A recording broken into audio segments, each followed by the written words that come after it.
Beaucoup de personnes pensent qu'être un entrepreneur, ça veut dire être libre. Et puis, quand ils le deviennent, eh bien, ils déchantent car ils se rendent compte que finalement, ils travaillent 2 fois, voire 3 fois plus qu'à l'époque où ils étaient salariés.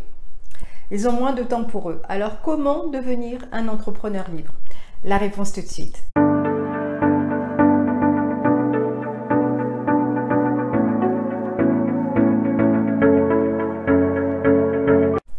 Bonjour, ici Lucette Saint-Honoré, coach patrimonial et auteur du livre Mon argent travaille pour moi. Si c'est votre première visite sur ma chaîne, je vous souhaite la bienvenue et vous invite à vous abonner sans oublier de cliquer sur la cloche de notification afin d'être informé régulièrement de mes prochaines vidéos. Être un entrepreneur, pour passer de l'écran E à l'écran S du cadran du cash flow de Robert Kiyosaki et devenir indépendant financièrement, n'est qu'une première étape vers la liberté financière.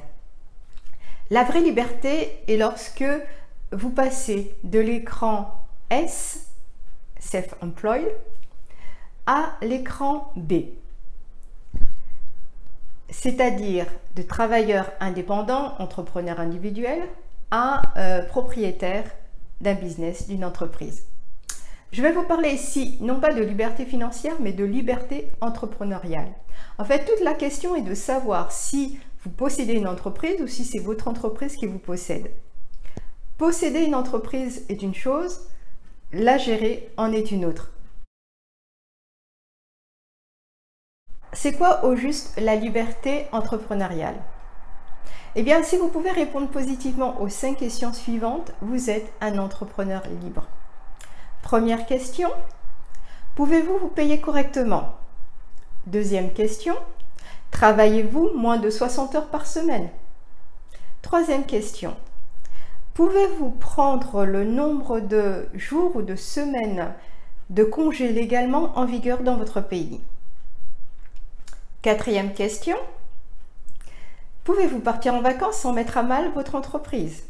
Et enfin, cinquième question, si vous pouviez vendre votre entreprise, le feriez-vous? On parle ici de finances, de temps de travail, de vacances, d'autonomie de votre entreprise et enfin d'attachement. Si vous avez répondu négativement ne serait-ce qu'à une seule de ces 5 questions, alors vous n'êtes pas un entrepreneur libre. Dans plusieurs vidéos, je vous ai parlé du marketing de réseau comme d'un moyen pour atteindre la liberté financière.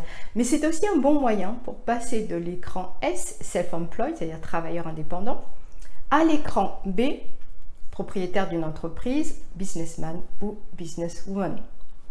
L'idée est de créer différents flux de revenus en automatisant vos entreprises. Ça va prendre du temps au départ car il y a un plan d'action à mettre en place et une réelle réflexion au niveau des actions, du type d'action à mettre en place. Est-ce duplicable?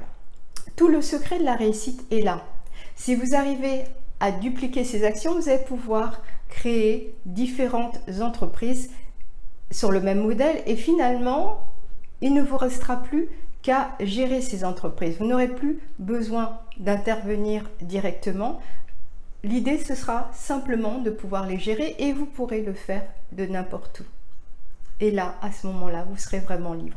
Si vous voulez créer une entreprise qui soit rentable et duplicable, il est important d'abord d'avoir le bon mindset, d'avoir l'esprit de l'entrepreneur libre. Ne vous contentez pas de vous créer un emploi et de devenir un travailleur indépendant. Travaillez à devenir un entrepreneur libre. Si vous avez aimé cette vidéo, je vous invite à me mettre un pouce bleu, histoire de m'encourager, et de vous abonner à ma chaîne si ce n'est encore fait, afin de pouvoir profiter de mes idées, astuces et conseils pour atteindre la liberté financière. À très bientôt.